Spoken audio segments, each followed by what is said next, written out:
only kid in the draft, potential first picks or whatever pick, that they hate on? Why are you the only one? Cause you prime time. No, because they want you to slide to their team. I've talked to 4 people on staff, and they all say he's been pleasant to work with and willing to do whatever they ask of him. They left the meeting impressed with his mature, relaxed nature. McShay, oh, I don't see much difference between Dart and Shedeur. What the hell did you just say? The combine is over, but does not mean the discourse around Shedeur Sanders and, a lot of choice opinions have stopped. So a lot of people have come to the defend to the aid of Shedeur Sanders. And of course, his dad had some words to say, but a lot of NFL legends, people of NFL, and even NFL Network. So we're going to get right into that, man. I really appreciate y'all watching these videos. Please like them if you like them, dislike them if you don't like them, subscribe if you enjoy college football content, draft content, everything else in between, man. We got some transfer portal and NIL videos coming soon as well. So lock in, hit that bell icon, and let's get right into it. So first things first, as you know, if you're watching this video, there's been a lot of discourse about Shedeur, what he is he even a top 5 pick, XYZ? And with all that discourse, NFL Network, who, they do a really good job. They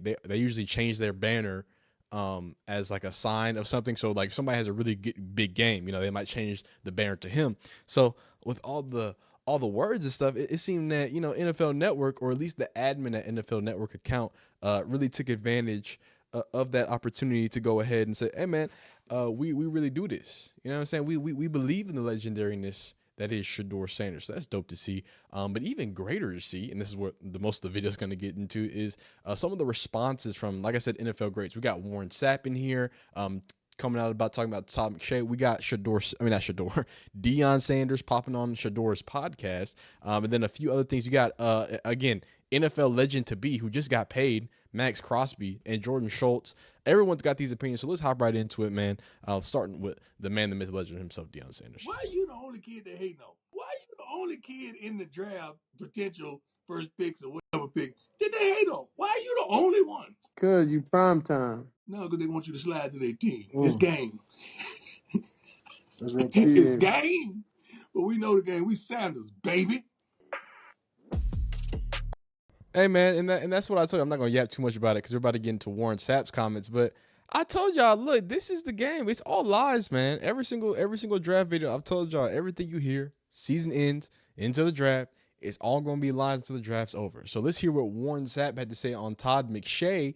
And basically, Todd McShay came out and basically reported that some people said he was arrogant. Some people said that, when he was in some of those interviews, that especially with people that weren't within the top 15, that he was just like kind of standoffish and he wasn't really giving them the time of day. And this is kind of how Warren Sapp responded. Don't complete 70% of your balls without an offensive line, then come back the next year and put up another almost 40 touchdowns with a freshman playing left tackle and a freshman that grew playing left tackle.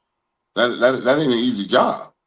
when you want to run, you make you a Heisman run, and they won't even put you in consideration, and you the best thing going. And then when you hit his, oh my God, I'm gonna be nice, McShay, give his critique. Come out, oh, I don't see much difference between Dart and Shedeur. Oh. What the hell did you just say? Does that even make sense? And then you get into it like, well, everything Shedeur is doing is east, west, and this and that, but the end result is a completion 70% of the time. And then he goes over to Dart, and then he says, well, Shedeur is the best pure passer in the draft. Okay, that's just pure passer. Okay, now let's go over to Dart. Yeah, Dart's trying to do this and trying to do that and trying to get up in the pocket and trying to keep the drive going.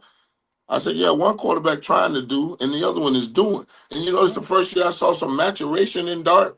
So the first time Dart wanted to listen to one of the best play callers in the NCAA, and Lane Kiffin, who I've known since he was 18 years old, we finally seen some maturation in Dart. But you comparing him to the best pure passer, and you don't see much difference? Man, turn in your damn scouting report, man. Stop the bullshit. Whatever you talking about, make it make sense to yourself before you come in front of the world and say that shit. Well, very choice words from Warren Sapp, and I have to agree with him in a lot of aspects, especially when it comes to the relation to Jackson Dart. I'm not going to spend too much time on this because we're going to have a separate video specifically talking about the Jackson Dart and Shedeur Sanders conversation, but I just feel like a lot of the conversations, every single year they find a mediocre quarterback who has all the tangibles, the height, the whatever, the look in a quarterback. They like talking to him. He's got the surfer look, and they just start moving him up the draft board. It's him and Will Howard wanted to get up there, but he stunk it up too much of the draft that people started to put that down, so it didn't work for him. So Jackson Dart is going to be this year's guy who works up. I want y'all to understand, because we're going to go deeper into it. He's never run a pro-style offense. And when he did run something similar to an NFL-style offense in USC, he left immediately. He was supposed to be the whiz kid out there in USC for for Lincoln Riley, right? He goes out there and he's mediocre. He comes to Ole Miss under another offensive whiz. This is two elite offensive play callers in the world of college football, elite level, who have produced, not Lane Kiffin, but have produced some elite NFL talent, because we're about to get into the end part of my issue with Jackson Dart and Ole Miss quarterbacks. And we're going to get right into it. It's the fact that for some reason we don't treat Ole Miss quarterbacks like everyone treats Ohio State quarterbacks. When CJ Stroud was coming after the draft, y'all spent 3 months telling me that motherfucker couldn't read. Y'all tried to convince everybody that CJ Stroud was mentally deficient. Y'all really did. Oh, he don't even know what 2 + 2 is. He doesn't know what a polygon is. That's what y'all try to do, that whatever C2 test. So it's so interesting to me that Ole Miss quarterbacks that have never worked out, Matt Corral, it's because Jackson Dart's mid. And that's okay. I think Shedeur Sanders is just a little bit better, and especially as a passer. But we're not going to get into that. Let's hear about Jordan Schultz on Shedeur Sanders.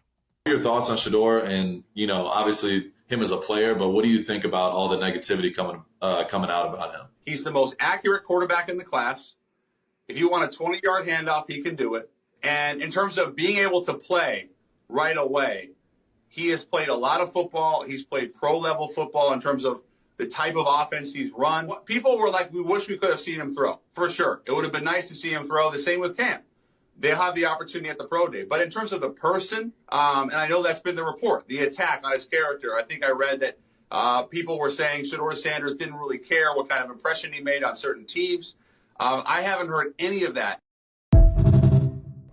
So that's Jordan Schultz. And I think we have one more video here. And this is from the Pat McAfee show, kind of remarking about saying that the Browns are big fans, apparently. Now, let's stay with the Browns. Because of that massive amount of cash that they do not have available, everybody assumes they're going to go with young quarterback, especially at number 2. I think Schefter's reported they're going to take a quarterback because they need a young quarterback that is cheap to lead this team, especially somebody that is good. Then there was reports, hey, Shedeur Sanders didn't come off good in some of these conversations at the Combine. We are in narrative building, smokescreen building season right now, especially at the quarterback position. Remember what was said about C.J. Stroud that was inevitably complete bullshit a few years back through it all. But that has been corrected, the narrative already, by Mary Kay Cabot. The Browns first met with Sanders one-on-one at the East-West Shrine Bowl game in January and came away impressed. They didn't find him to be arrogant or brash, but confident and engaging. They liked all of the good things his Hall of Fame dad poured into him, but he appreciated that he's his own man. He exhibited the excellent leadership qualities they're looking for in a quarterback, as did Ward, whom they also like a lot, talking about Cam Ward there from Miami. They also formally interviewed Sanders at the Combine, where neither he nor Ward worked out. I don't think people are going to be working out going forward. And cemented what they already knew, that Sanders has what it takes to lead a franchise if they draft him. Kevin Stefanski also received a glowing report on him from his former Vikings colleague, Pat Shurmur, the former Browns head coach who is now the offensive coordinator at Colorado for the past 2 years with Shedeur and with Travis Hunter. The Browns will get to know Sanders a lot better this week during his visit to Cross Country Mortgage Campus, which happened earlier this week, and will attend his pro day at Colorado, but nothing happened at the Combine to change their first impression, which was good of Sanders. In fact, it only confirmed what they thought about him. Okay, so whoever was reporting that they didn't like the way Sanders was operating, Mary Kay Cabot, who is very close to the Cleveland Browns organization, has been reporting on the Cleveland Browns for a long time, says they like him. They're big fans of Shedeur. So maybe it is Shedeur Sanders getting drafted to the Cleveland Browns if he's still available at 2, and maybe he's the QB that's going to be tasked with going into a place that's maybe underfunded. Okay? A little bit. Maybe he's been counted out for a while. And see what he can do. Has been there, done that with those situations twice now, with Jackson State and with Colorado. Maybe he's the perfect guy to be a Cleveland Brown, A.J. Hawk. Yeah, what I do like about Shedeur and Cam Ward, they both played a ton of football in college. Like, they got a ton of reps, they got a ton of film, and we know, like, when you translate to playing well early as an NFL quarterback, we've seen as of late, like, when you have a guy with a lot of experience, they tend to step in and kind of figure it out quicker, I think, than guys that maybe didn't get as many reps in college. Yeah, snaps played became a stat over the last couple years that people are really looking at for the quarterback position. So there is, again, not only you get it from Pauls, you get it from Pat McAfee, but you get him talking about that report from McKay. And I thought I had that on here, but just to get into it, now I'm gonna read these few, and then we'll get into this last video. No, forget it. We'll get right into the Shedeur video of him kind of talking about the play, and then we're gonna read some of these things for you. What you doing wearing that hat? Man, I'm a Raider fan, man. All right. I'm praying for you, man. You want him to go to Raiders? I want to go to Raiders so bad. I hope the God they trade up for you. But everybody trying to make my stock drop right now, so who knows, man? Nah, hell no. We're Raiders. Who's trying to make it drop? You know just how life get. But it is what it is. It's fool's gold. It ain't real. Don't believe media. You know what I'm saying? He knows the game, and he was taught well. This was probably the craziest thing I had ever seen. For all the things and all the bad things that I probably have said and I continue to have about Will Compton, I'll tell you one thing. He's fair. I'll give that to you. He did this, and he does a lot of troll and stuff. I thought it was like one of those troll things, but no, he just tweeted out a genuine video of Shedeur, sounding, pretty. He was basically remarking, Shedeur himself, the video, he was remarking about how he, has a lot to improve on his game, right? He wants to work better on being more decisive in the pocket and things like that. So I was like, that's how that it's just smoke and mirrors, because a Nebraska fan who had to play Colorado twice and all the craziness and the watch stuff, and Will Compton was like the main one throwing his wrist up in the air and all this other craziness. So for him to come out and support, I think that's big, right? And then you have Owen Reese. I think this is just another reporter at the combine. He has to say, "Hey, it's been really sad. The media pile on the Shedeur with consistent negative press because he's a Sanders. Shedeur was nothing but professional, polite, and respectful during my time, and as his group leader at the Shrine Bowl. He was a group leader at the Shrine Bowl. Conducted himself like a pro." And there he is getting a little picture. You know what I'm saying, with a little laddie or a little gentleman. I love to see that. That's some good, wholesome fun. And then you have Mr. Teron Davenport, another, a Tennessee Titans reporter. These are people, either NFL legends, a part of the NFL, and or people who are around the league, who says Shedeur Sanders has made quite an impression. I've talked to 4 people on staff, and they all say he's been pleasant to work with and willing to do whatever they ask of him. They left the meeting impressed with his mature, relaxed nature. And we're going to get to that because I want to address the whole thing about the interviews. And then there's this little tweet. They load Baker Mayfield's confidence coming out the league, but for some reason, Shedeur's confidence is arrogance. And I think that is just a summarization of how people view things. And look, like I've told y'all, and I've gone on my little spiels. Y'all aren't happy, or at least some people don't too happy about it.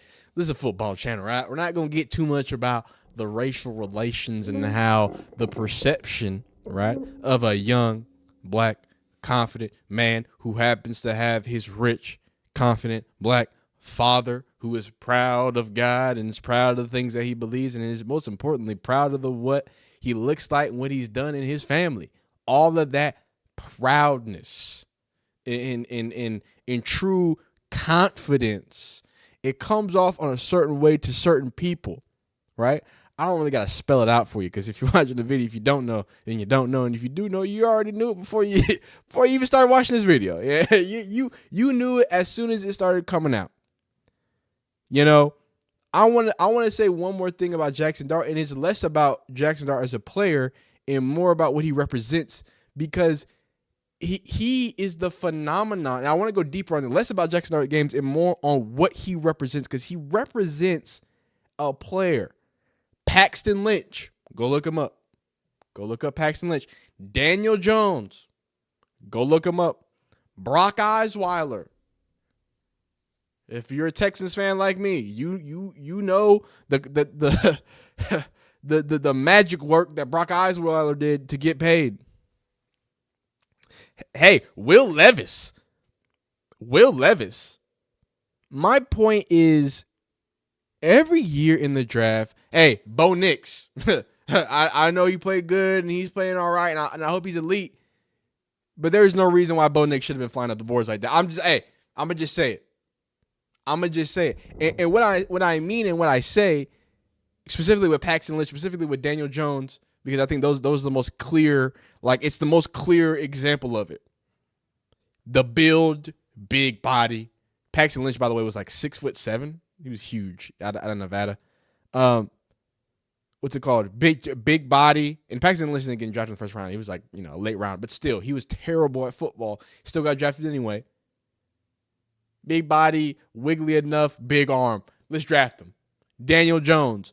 Oh, he played at Duke. Oh, my goodness. I can't. Mitchell Trubisky. How did I forget about Mitchell Trubisky? How did I forget about that? Big body, Duke quarterback, comes from a lineage. He looks like a guy. He's 6-something. He's big enough. Daniel Jones was an athlete. Mitch Trubisky was an athlete. If you have just enough, they're going to give you a chance. And they're going to find a way for you to creep up draft boards. And I'm not sure if it's just all smoke screens to get the guy that they want, but the smoke screens always work. Somebody always benefits off of it. And it's never a black quarterback. I'm just saying. I have yet to see the day where they're just like, it's black quarterback. I mean, he just looks like a Lamar Jackson, huh? Yeah. Now that might happen in the future, right? It might be. Oh, he looks like a Patrick Mahomes. He looks like a whatever. Who knows? But in my years of seeing it, in the history of the football that I know and that I've seen Mitchell Trubisky's and Daniel Jones and Paxton Lynch's and Drake May. You can even argue, because people are still on Drake May. People, Bo Nix is a guy, so I can't say. But people are still like this on Drake May, and they were when he was coming out too. But he's got the tangibles. So for Jackson Dart, I want to stress the fact that I actually like Jackson Dart as a player. I liked him coming out of USC. I wanted him to be a beast. I wanted him to tear it. He's going to Ole Miss. I like the Lane Kiffin style offense. Go crazy. I didn't get that from Jackson Dart. So I don't want it to come from like I'm hating on Jackson Dart. The kid can spin it. He's got the moxie. There is something to be said about being a type of player that's easy to talk to. And by all accounts, that's what he comes off as, right? Look, it helps that he looks a certain way, right? He's got that surfer vibe, right? Look, we got to be real. It makes sense. It's a type of quarterback. They want sunshine in the locker room. You know what I mean? They want him leading there. So I don't want to take anything away from Jackson Dart, because I hope he, goes big and actually runs a pro style offense and runs a real offense, and then he can show us something. But my issue is that we do this every year, and for some reason, NFL scouts pretend like they don't. NFL scouts or people who sometimes NFL fans, they pretend like there was not a college football career. Like they watch it from the lens of, let's look at some film, instead of go watch the game. It is so imperative to know who a player is by not just watching the film and the all 22. Oh, I didn't just watch highlights. I watched all the film. I watched all his throws. Nah, dog. Watch his handoffs. Watch what he does on the sideline. Watch his. And I don't think anything's bad like that for Jackson Dart. That's not what I'm trying to say. But in totality, you're going to see a quarterback that when it's time to nut up or shut up, he's not really called upon. Like, it's not a Jack. And this is not an be all thing, but it's not who they're trying to shape him up to be. And it's just, he's an athlete, big arm. He's got the confidence. Sure, he does, but can he do anything with that confidence? Because Shedeur Sanders has shown you with 4 years of tape, if I'm not correct, 4 years of tape, that when the stakes are highest and he has the least, that he's an elevator. That's it.